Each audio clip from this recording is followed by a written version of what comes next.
வணக்கம்.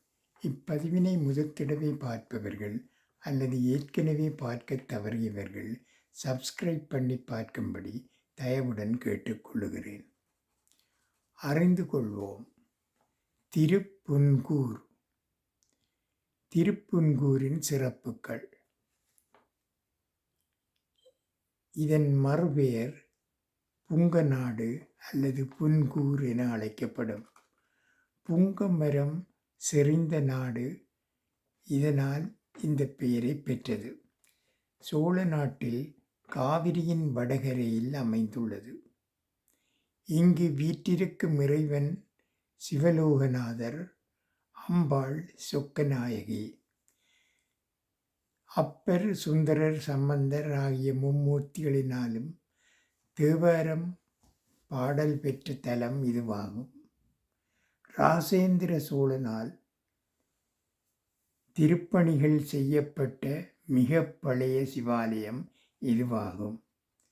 தல விருட்சம் புங்கமரம் ஆகும். சிவலோகநாதர் சுயம்பு மூர்த்தி புற்று வடிவில் அமைந்தார். புனுகு சாத்தி சிறப்பு பூசை ஒவ்வொரு திங்களும் நடைபெறும். கோவிலின் அதிசயம்.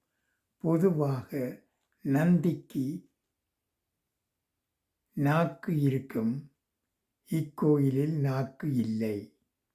பொதுவாக துவாரபாலகர் நேராக இருப்பார், இக்கோயிலில் தலை சாய்ந்தபடி உள்ளார். நந்தியும் கொடிமரமும் கருவறைக்கு நேராக இல்லாமல் விலகி அமைந்துள்ளன.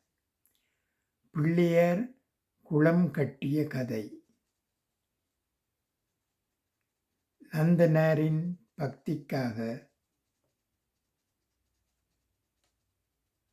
நந்தியை சற்று விலகி செய்து சிவலோகநாதர் தரிசனம் கொடுத்தது நந்தனாரின் பக்திக்காக.